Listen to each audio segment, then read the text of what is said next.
Good morning, dear students. Today we are continuing our discussion on speculative transactions. We have seen a few of the speculative transactions in previous class. We had stopped with derivative transactions. So today we will start from where we have stopped. So we'll go through the slides. So we've been talking about derivative transactions, and I have told you that the speculation mostly happens with the case of futures and options, and specifically in your textbook what is given is option dealings. So we are going to focus on option dealings. So the word option, it means a right. So word meaning of option is right. So naturally we have seen what is a derivative contract. എന്താണ് നമ്മൾ കണ്ടിരുന്നത് അല്ലേ? So it is a contract entered into between two parties to buy or sell an underlying asset. So as we are talking about stock exchange, we are basically talking from the purview of securities for your easy understanding. So securities വാങ്ങാനോ വിൽക്കാനോ വേണ്ടിയുള്ള കോൺട്രാക്റ്റിനെയാണ് നമ്മൾ derivative contract എന്ന് പറയുക. So ഈ option എന്ന് പറഞ്ഞാലും അത് തന്നെയാണ്. So option gives the option holder, ആർക്കാണ് ഓപ്ഷൻ ഉള്ളത് അവരെയാണ് ഓപ്ഷൻ ഹോൾഡർ എന്ന് വിളിക്കുക. So the option holder has a right to buy or sell a security. Okay, so വാങ്ങാനോ വിൽക്കാനോ ഉള്ള റൈറ്റ് ആണ്, അതാണ് ഇവിടെ പറയുക. Right to buy or sell and underlying asset എന്നതുകൊണ്ട് ഉദ്ദേശിക്കുന്ന അതാണ്. സെക്യൂരിറ്റി വാങ്ങാനോ വിൽക്കാനോ ഉള്ള ഒരു റൈറ്റ് ആണ് അതിലൂടെ കിട്ടുക. So basically it is a right എന്നുള്ളതും കൂടി ഓർക്കുക. ഇനി at a predetermined price within a specified period, അതാണ് ഓർക്കേണ്ടത്. ഇത് ഈ പറയുന്ന സെക്യൂരിറ്റി വാങ്ങുകയോ വിൽക്കുകയോ ചെയ്യുന്ന ഒരു പ്രീ ഡിറ്റർമിൻഡ് ആയിട്ടുള്ള പ്രൈസിലാണ്. ആ പ്രൈസിനെയാണ് നമ്മൾ സ്ട്രൈക്ക് പ്രൈസ് എന്ന് വിളിക്കുക. So this predetermined price is also known as strike price. ഈ സ്ട്രൈക്ക് പ്രൈസിലായിരിക്കും സെക്യൂരിറ്റി വാങ്ങുകയോ വിൽക്കുകയോ ചെയ്യുന്ന ഒരു പീരീഡ് പറയും. 1 മാസത്തിനകം അല്ലെ 2 മാസം 3 മാസം എന്നൊക്കെ ഒരു പീരീഡ് നമ്മൾ പറയും. സോ ഇവിടെ ഈ ഒരു റൈറ്റ് കിട്ടുമ്പോൾ ആ റൈറ്റ് എന്നതുകൊണ്ട് തന്നെ നിങ്ങൾക്ക് അറിയാം അത് വേണമെങ്കിൽ എക്സസൈസ് ചെയ്യാം അല്ലെങ്കിൽ എക്സസൈസ് ചെയ്യാതെയും ഇരിക്കാം അല്ലേ.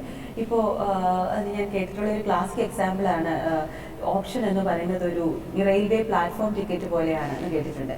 സോ പ്ലാറ്റ്ഫോം റെയിൽവേ സ്റ്റേഷനിൽ നമ്മൾ എൻ്റർ ചെയ്യണമെങ്കിൽ നമുക്ക് ആ പ്ലാറ്റ്ഫോം ടിക്കറ്റ് വേണം അല്ലേ. So the platform ticket gives us the right to enter the railway platform. പക്ഷേ ഈ പ്ലാറ്റ്ഫോം ടിക്കറ്റ് എടുത്തു എന്ന് കരുതി നമ്മൾ അവിടെ കയറാതെ പോയാൽ ഒരു പ്രശ്നവുമില്ല. കയറാതെ പോയാൽ നിങ്ങളെ അവിടെ പിടിച്ചിട്ടേ ഉള്ളൂ എന്ന് ആരും പറയുന്നില്ല. സോ നമുക്ക് കയറണമെങ്കിൽ കയറാം അല്ലെങ്കിൽ കയറാതെ ഇരിക്കാം. പക്ഷേ കയറണമെങ്കിൽ you need something, a proof which is called the platform ticket. So അതുപോലെ തന്നെയാണ് ഇവിടെ ഈ ഓപ്ഷൻ എന്ന് പറയുന്നത്. സോ നമുക്ക് ഈ ഒരു ഓപ്ഷൻ കോൺട്രാക്ട് അല്ലെങ്കിൽ ഒരു ഡെറിവേറ്റീവ് ട്രാൻസാക്ഷനിൽ ഏർപ്പെട്ട് സെക്യൂരിറ്റി വാങ്ങുകയോ വിൽക്കുകയോ ചെയ്യാനായിട്ടുള്ള ഒരു റൈറ്റ് നമുക്ക് കിട്ടുന്നുണ്ട് ഒരു ഓപ്ഷനിലൂടെ. പക്ഷെ എന്ത് കരുതി നിങ്ങൾ വാങ്ങിയേ പറ്റുള്ളൂ വിറ്റേ പറ്റുള്ളൂ എന്നൊന്നുമില്ല. അത് നമ്മളുടെ ഇഷ്ടമാണ് വാങ്ങണോ വിൽക്കണോ എന്നുള്ളത്. സോ ഈ പറയുന്ന പ്ലാറ്റ്ഫോം ടിക്കറ്റ് കിട്ടാനായിട്ട് നമുക്ക് ഒരു പേയ്മെൻറ്റ് നടത്തണം. എത്ര രൂപയാണ്? 5 രൂപയാണോ? സോ ഒരു പേയ്മെൻറ്റ് നടത്തണം എന്ന് പറയുന്നത് പോലെ തന്നെയാണ് ഇവിടെയും നമുക്ക് ഈ പറയുന്ന ഓപ്ഷൻ റൈറ്റ് കിട്ടാനായിട്ട് നമ്മളൊരു പേയ്മെൻറ്റ് നടത്തണം. സോ അതിനെയാണ് നമ്മൾ ഓപ്ഷൻ പ്രീമിയം എന്ന് പറയാം. Okay, so the payment which we make or the consideration which we have to pay in order to get the right, the option, അതിനെയാണ് നമ്മൾ ഓപ്ഷൻ പ്രീമിയം എന്ന് പറയാം. സോ ഇനി ഈ പറയുന്ന oh my god, just a minute.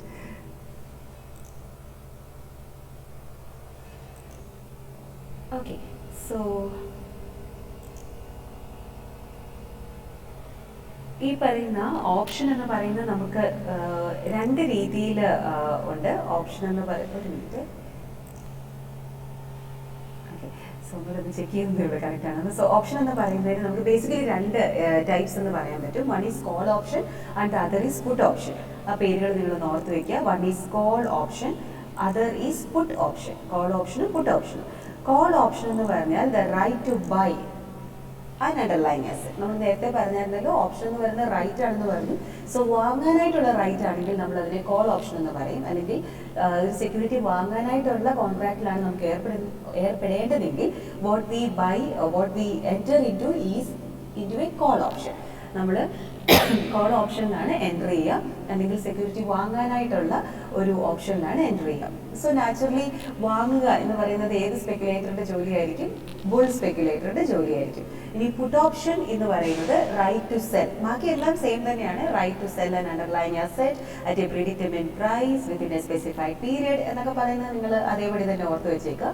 എന്താണോ option അത് തന്നെയാണ് കോൾ ഓപ്ഷനും പുട്ട് ഓപ്ഷനും. Right to buy or sell എന്നാണ് നമ്മൾ ആദ്യം പറഞ്ഞതെങ്കിൽ റൈറ്റ് ടു ബൈ ആണെങ്കിൽ it is known as call option and right to sell ആണെങ്കിൽ it is known as put option. So ഇത്രയും കാര്യങ്ങളാണ് നമ്മൾ ഓപ്ഷൻ ഡീലിംഗിൽ ഓർത്ത് വെക്കേണ്ടത്.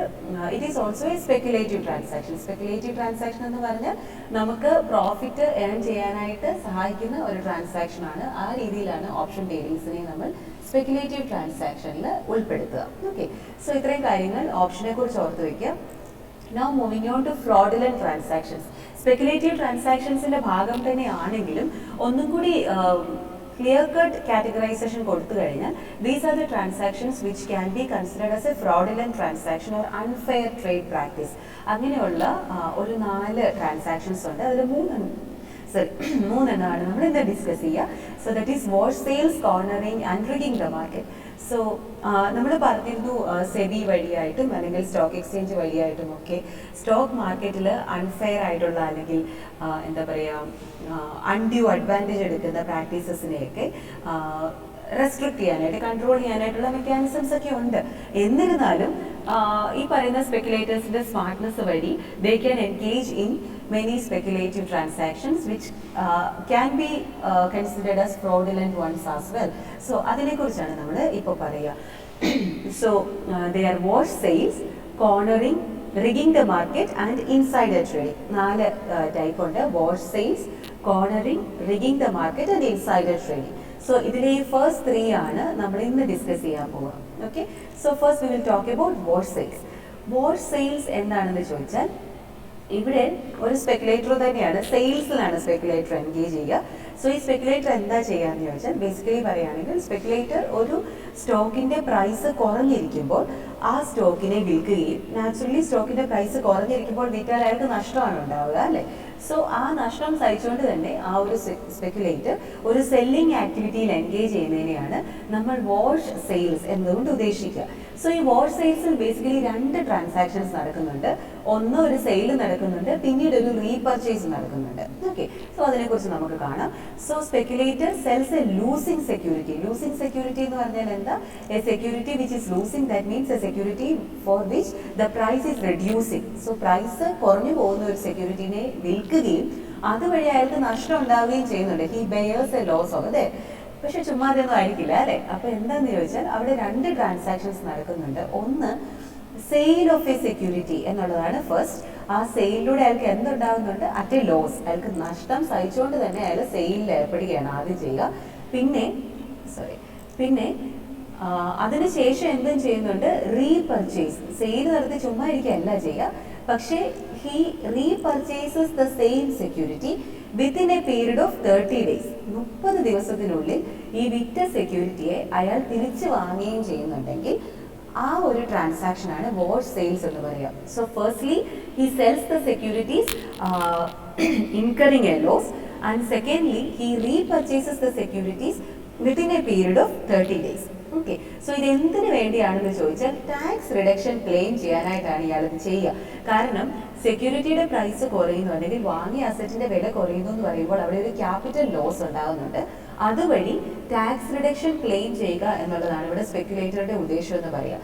പക്ഷേ strict rules are in place to restrict wash sales. അതുവഴി എന്താ ചെയ്യാന്ന് പറഞ്ഞാൽ ഈ പറയുന്ന സെക്യൂരിറ്റി വിറ്റ് 30 ദിവസത്തിനുള്ളിലാണ് വാങ്ങുന്നതെങ്കിൽ അല്ലെങ്കിൽ ഇമ്മീഡിയറ്റ്ലി എന്ന് പറഞ്ഞാൽ അതാണ് നിയർ ഫ്യൂച്ചർ അല്ലെങ്കിൽ 30 days വാങ്ങുകയാണെങ്കിൽ അതിനെ ടാക്സ് റിഡക്ഷൻ കൊടുക്കില്ല, because it is considered as wash sales. So ഒരു സ്പെക്കുലേറ്റർ സെയിൽസ് നടത്തുകയും റീപർച്ചേസ് ചെയ്യുകയും ചെയ്യുക വഴി അയാൾക്ക് ലാഭം ഉണ്ടാക്കാൻ നോക്കുന്നതിനെയാണ് നമ്മൾ വാഷ് സെയിൽസ് എന്ന് പറയുക. അതുവഴി അയാൾ ഉദ്ദേശിക്കുന്നത് ഒരു ടാക്സ് റിഡക്ഷൻ ക്ലെയിം ചെയ്യുക എന്നുള്ളതാണ്. പക്ഷേ as per the practice, as per the rules within 30 days ആണ് ഈ പറയുന്ന റീപർച്ചേസ് നടക്കുന്നതെങ്കിൽ അത് വാഷ് സെയിൽസ് ആയിട്ട് കൺസിഡർ ചെയ്യുകയും അതുവഴി ടാക്സ് റിഡക്ഷൻ അനുവദിക്കാതിരിക്കുകയുമാണ് ചെയ്യുക. Okay, so that is regarding wash sales. And now moving on to cornering. Cornering എന്ന് പറയുന്നതും ഒരു മാനിപ്പുലേറ്റീവ് പ്രാക്ടീസ് ആണ്. ഇവിടെ എന്താ ചെയ്യാന്ന് വെച്ചാൽ ഒരു ആർട്ടിഫിഷ്യൽ ഡിമാൻഡ് മാർക്കറ്റിൽ ക്രിയേറ്റ് ചെയ്യുകയാണ് ചെയ്യുക. ആർട്ടിഫിഷ്യൽ ഡിമാൻഡ് ക്രിയേറ്റ് ചെയ്യുക എന്ന് പറഞ്ഞാൽ ആർട്ടിഫിഷ്യൽ സ്കേഴ്സിറ്റി ആണ് അവിടെ ആദ്യം ക്രിയേറ്റ് ചെയ്യുക. സോ ഒരു ആർട്ടിഫിഷ്യൽ സ്കേഴ്സിറ്റി, ഒരു സാധനം സ്കേഴ്സ് ആകുമ്പോഴാണ് അതിന്റെ ഡിമാൻഡ് കൂടുക അല്ലേ. സോ ഒരു മാർക്കറ്റിൽ ഈ പറയുന്ന സ്റ്റോക്കിനൊരു സ്കേഴ്സിറ്റി ഉണ്ട് എന്ന് വരുത്തി തീർക്കുന്നതിനെയാണ് നമ്മൾ അങ്ങനെ ഒരു മാനിപ്പുലേഷൻ നടത്തി പ്രൈസിനെ മാനിപ്പുലേറ്റ് ചെയ്യുന്നതിനെയാണ് നമ്മൾ കോർണറിംഗ് എന്ന് പറയുക. സോ രണ്ട് കാര്യങ്ങൾ നടക്കുന്നുണ്ട്. One, an artificial scarcity is created in the market, and secondly through which manipulation in price is happening. പ്രൈസിനെ അങ്ങനെ മാനിപ്പുലേറ്റ് ചെയ്യുകയും ചെയ്യുന്നുണ്ട്. സോ ഇത് പല രീതിയിൽ ഈ പറയുന്ന കോർണറിംഗ് നടക്കാം. സോ ഇവിടെ നിങ്ങൾ ഓർക്കുക, one is manipulating price and second is creating artificial scarcity. ഈ രണ്ട് കാര്യങ്ങൾ പ്രത്യേകം ഓർത്ത് വയ്ക്കുക. ഇതിന് എങ്ങനെയാണ് നടക്കുന്നതെന്ന് വെച്ചാൽ പല രീതിയിൽ നടക്കുന്നുണ്ട്. സോ ഫസ്റ്റ് രീതി എന്ന് പറയുന്നത്, ഒരു സ്പെക്കുലേറ്റർ അല്ലെങ്കിൽ സ്പെക്കുലേറ്റേഴ്സ് എന്താ ചെയ്യുന്നത് വെച്ചാൽ അവർ ധാരാളം അല്ലെങ്കിൽ ലാർജ് വോളിയം ഓഫ് സെക്യൂരിറ്റീസ് വാങ്ങി വെക്കും. സോ നമുക്കറിയാം, നമ്മളുടെ കൈവശം സെക്യൂരിറ്റി കൂടുന്തോറും നമുക്കുള്ള ആ ഒരു കൺട്രോളിങ് പവർ അവിടെ കൂടുന്നുണ്ട് അല്ലേ. എന്തിന്റെ മേലുള്ള കൺട്രോൾ ആണ് കൂടുക? സപ്ലൈയുടെ മേലുള്ള കൺട്രോൾ ആണ് അവിടെ കൂടുക. സോ അതാണ് ആദ്യത്തെ രീതി എന്ന് പറയുക. സോ ഒരു speculator large volume of securities വാങ്ങിയിട്ട് അതിൻ്റെ മേലൊരു കൺട്രോളിങ് പവർ ഗെയിൻ ചെയ്യുകയും അതുവഴി പിന്നീട് ഈ പറയുന്ന സെക്യൂരിറ്റീസ് ഒരു ഹൈ പ്രൈസിൽ അല്ലെങ്കിൽ ഇൻഫ്ലേറ്റഡ് പ്രൈസിൽ വിൽക്കുകയും അങ്ങനെ പ്രോഫിറ്റ് കിട്ടുകയും ചെയ്യുന്നു. അതാണ് ഒരു രീതി എന്ന് പറയുക. So one is buying securities in large volume. Okay, so അങ്ങനെ അയാൾക്ക് കൺട്രോൾ ഓവർ സപ്ലൈ കിട്ടുന്നു. Control over supply he gains and later cells at an inflated price. Inflated പ്രൈസിൽ വിൽക്കുകയും അതുവഴി പ്രോഫിറ്റ് ഗെയിൻ ചെയ്യുകയും ചെയ്യുന്നതാണ് ഒരു രീതി എന്ന് പറയുക. ഇനി രണ്ടാമത്തെ രീതി എന്ന് പറയുന്നത്, ഇവര് ഈ പറയുന്ന സെക്യൂരിറ്റീസ് ലാർജ് വോളിയത്തിൽ വാങ്ങുന്നതിന് മുൻപ് തന്നെ അവർ ബെയർ സ്പെക്കുലേറ്റേഴ്സുമായിട്ട് പർച്ചേസ് കോൺട്രാക്റ്റിൽ ഏർപ്പെടും. അതായത് ബെയേഴ്സ് എന്ന് പറയുന്നവർ വിൽക്കാനായിട്ടാണ് അല്ലെ കോൺട്രാക്റ്റിൽ ഏർപ്പെടുക. അപ്പോൾ ബെയേഴ്സിന്റെ കയ്യിൽ നിന്നും പർച്ചേസ് ചെയ്യാനായിട്ടുള്ള കോൺട്രാക്റ്റിൽ അവർ ഏർപ്പെടും. പക്ഷെ എന്താ ചെയ്യുക, അതിനുശേഷം ഉടനെ തന്നെ ഇവര് സെക്യൂരിറ്റീസ് ഇങ്ങനെ ലാർജ് വോളിയം വാങ്ങുകയും അതിനെ മാർക്കറ്റിലേക്ക് റീസെൽ നടത്താതിരിക്കുകയും ചെയ്യുമ്പോൾ, നമ്മൾ നേരത്തെ ഷോർട്ട് സെല്ലിങ്ങിന്റെ കാര്യം പഠിച്ചിരുന്നു അല്ലെ. സോ ഈ ബെയർ സ്പെക്കുലേറ്റർക്ക് എന്ത് പറ്റും? മാർക്കറ്റിലെ സെക്യൂരിറ്റീസ് അവൈലബിൾ അല്ല, കാരണം ഇത് മുഴുവൻ കൂടി ഈ സ്പെക്കുലേറ്റേഴ്സ് വാങ്ങി അവരുടെ കൈവശം വെച്ചിരിക്കുകയാണ് അല്ലെ. സോ മാർക്കറ്റിലെ സെക്യൂരിറ്റീസ് അവൈലബിൾ അല്ലാത്തത് കൊണ്ട് ബെയർ സ്പെക്കുലേറ്റേഴ്സിന് അവരുടെ പ്രോമിസ് ഫുൾഫിൽ ചെയ്യാൻ പറ്റാതെ വരും. അതായത് അവർക്ക് പറഞ്ഞ ഡേറ്റിൽ ഇവർക്ക് സെക്യൂരിറ്റീസ് ഇഷ്യൂ ചെയ്യാൻ പറ്റാതെ വരും. സോ അങ്ങനെയാകുമ്പോൾ എന്ത് സംഭവിക്കും?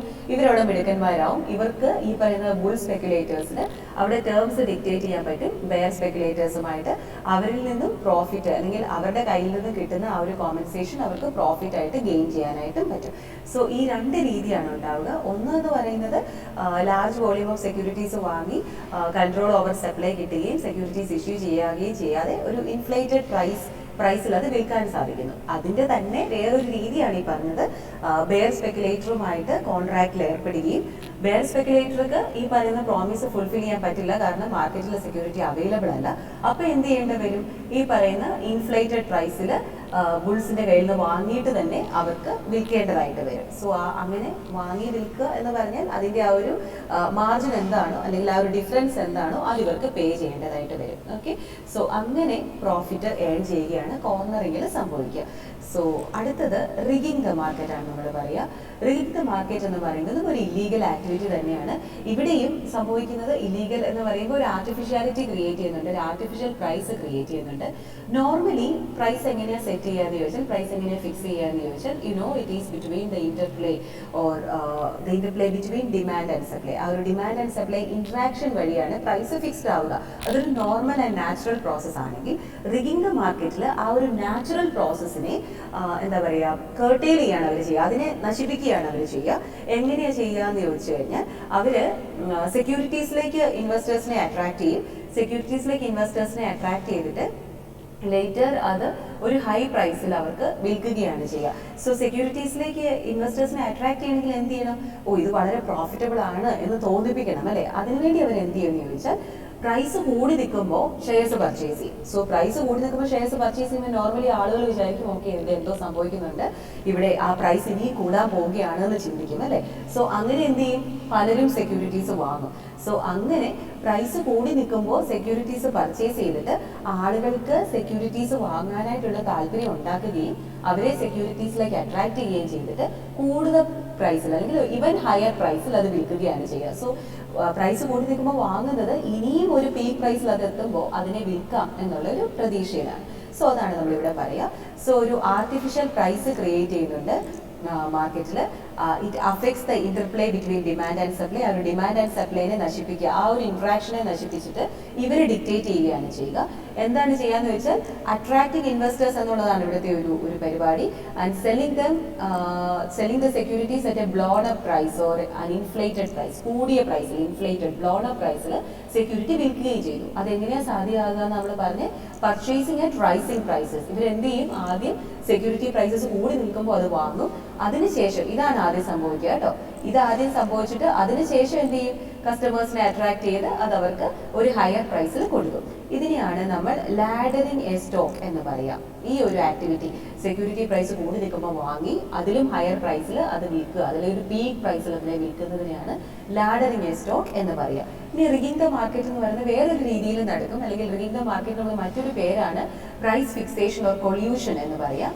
പ്രൈസ് ഫിക്സേഷൻ ഓർ കൊല്യൂഷൻ എന്ന് പറഞ്ഞു കഴിഞ്ഞാൽ അതതിൻ്റെ ഒരു നോർമൽ ഒരു ജനറൽ മീനിങ് ആണ് കേട്ടോ. അവിടെ എന്താ ചെയ്യാന്ന് പറഞ്ഞാൽ ഒരു group of sellers or traders അവർ ജോയിൻ ചെയ്ത് അവരൊരു മാർക്കറ്റ് പ്രൈസ് ഫിക്സ് ചെയ്യുന്നതിനെയാണ് നമ്മൾ പ്രൈസ് ഫിക്സേഷൻ ഓർ കൊല്യൂഷൻ എന്ന് പറയാം. ഇവിടെ എന്താ സംഭവിക്കുന്നത് വെച്ചാൽ normally demand and supply interaction വഴിയാകുമ്പോൾ അവിടെ കോമ്പറ്റീഷൻ ഉണ്ട് അല്ലേ. സോ ഇവിടെ കോമ്പറ്റീഷൻ ഇല്ല. അപ്പോൾ കോമ്പറ്റീഷൻ ഇല്ലെങ്കിൽ ആർക്കാണ് ലാഭം എന്ന് പറയുക? അത് ട്രേഡേഴ്സിനാണ് ലാഭം എന്ന് പറയുന്നത്. അതേസമയം കൺസ്യൂമേഴ്സിന് അവിടെ നഷ്ടമാണ് ഉണ്ടാവുക. കാരണം ലോവർ പ്രൈസിൽ സെക്യൂരിറ്റീസ് അല്ലെങ്കിൽ ലോവർ പ്രൈസിൽ പ്രോഡക്ട്സ് കിട്ടാനായിട്ടുള്ള അവരുടെ ഒരു റൈറ്റ് അവിടെ ഇല്ലാതാവുന്നു, അല്ലെങ്കിൽ അതിനുള്ള ഒരു ചാൻസ് അവർക്ക് ഇല്ലാതാവുന്നു. മറിച്ചൊരു group of traders price fix ചെയ്ത് ഒരു കൊല്യൂഷനിലൂടെ പ്രൈസ് ഫിക്സ് ചെയ്ത് അങ്ങനെ പ്രൈസിനെ മാനിപ്പുലേറ്റ് ചെയ്യുന്ന രീതിയാണ് അതിനെ നമ്മൾ റിഗ്ഗിങ് എന്ന് പറയും. ഓക്കെ, സോ ഇവിടെ ഒരു കമ്പനീസ് അപ്പോൾ ഒരു ഗ്രൂപ്പ് ഓഫ് ട്രേഡേഴ്സ് അല്ലെങ്കിൽ കമ്പനീസ് പ്രൈസ് ഫിക്സ് ചെയ്യുന്നു എന്ന് പറയുമ്പോൾ നാച്ചുറലി അതൊരു ഹയർ പ്രൈസ് ആയിരിക്കും. എന്തിനു വേണ്ടിയുള്ള പ്രൈസാണ്? അവർക്കൊരു ഹയർ പ്രോഫിറ്റ് അഷ്യൂർ ചെയ്യാനായിട്ടുള്ള ഹയർ പ്രൈസിലാണ് അവർ എൻഗേജ് ചെയ്യുക. അതുവഴി നഷ്ടം എന്ന് പറയുന്നത് ആർക്കാണ്? കസ്റ്റമേഴ്സിനാണ്. Because competition is lessen, competition is dampened. അതുവഴി അവർക്ക് കസ്റ്റമേഴ്സിന് നഷ്ടമുണ്ടാവുകയും അതേസമയം കമ്പനീസിന് ലാഭം ഉണ്ടാവുകയും ചെയ്യുന്ന രീതിയാണ് റിഗിംഗ് ദ മാർക്കറ്റ് എന്ന് പറയുക. സോ നമ്മൾ ഇന്ന് ഓപ്ഷൻ ഡീലിങ്സ് കണ്ടു. ഓപ്ഷൻ ഡീലിങ്സ് എന്താണ് നമ്മൾ പഠിച്ചു. റൈറ്റ് ആണ് ബേസിക്കലി എന്ന് പറഞ്ഞു, to buy or sell. Buy ആണെങ്കിൽ കോൾ ഓപ്ഷൻ, സെൽ ആണെങ്കിൽ പുട്ട് ഓപ്ഷൻ എന്ന് നമ്മൾ പറഞ്ഞു. Then fraudulent practices, wash sales, cornering and rigging the market. Insider trading നമ്മൾ നെക്സ്റ്റ് ക്ലാസ്സിൽ പഠിക്കാം. വാഷ് സെയിൽസ് എന്ന് പറഞ്ഞാൽ എന്താണെന്ന് പറഞ്ഞു, ഒരു സെക്യൂരിറ്റി ഒരു ലൂസിങ് സെക്യൂരിറ്റി വാങ്ങി പിന്നീട് ലൂസിങ് സെക്യൂരിറ്റി വിറ്റതിന് ശേഷം സെയിൽ നടത്തിയതിനു ശേഷം പിന്നീട് റീപർച്ചേസ് ചെയ്യുന്നതിനെയാണ് നമ്മൾ വാഷ് സെയിൽ, അങ്ങനെ മാനിപ്പുലേറ്റ് ചെയ്യുന്നതിനാണ് വാഷ് സെയിൽ എന്ന് പറയുക. കോർണറിംഗ് എന്ന് പറഞ്ഞാൽ പ്രൈസ് മാനിപ്പുലേറ്റ് ചെയ്യുന്നുണ്ട്, ആർട്ടിഫിഷ്യൽ സ്കേഴ്സിറ്റി ക്രിയേറ്റ് ചെയ്യുന്നുണ്ട്, അതിനെയാണ് നമ്മൾ കോർണറിംഗ് എന്ന് പറയുന്നത്. റിഗിംഗ് ദ മാർക്കറ്റ് എന്ന് പറഞ്ഞാൽ ഒരു ആർട്ടിഫിഷ്യൽ പ്രൈസ് ഫിക്സേഷൻ ആണ് നടക്കുക. It is against the natural way of fixing the price with the help of demand and supply interactions. അതിന് എതിരായിട്ട് ഒരു എന്താ പറയുക, ഒരു മാനിപ്പുലേഷൻ വഴി പ്രൈസ് ഫിക്സ് ചെയ്യുന്നതിനെയാണ് റിഗിംഗ് ദ മാർക്കറ്റ് എന്ന് പറയുക. ഇവിടെ പ്രൈസ് കൂടി നിൽക്കുമ്പോൾ വാങ്ങുകയും പിന്നീട് അതിലും കൂടുതൽ പ്രൈസിൽ വിൽക്കുകയും ചെയ്യുന്ന രീതിയാണ് rigging the market. Okay, so today we've talked about a few of the speculative transactions. I hope it is clear to you. Please make sure to watch the video, try to understand the concepts, make note of yourself. അങ്ങനെ മാത്രമേ നമുക്ക് പഠിക്കാനായിട്ട് സാധിക്കുകയുള്ളൂ. Okay, so thank you so much for listening. God bless.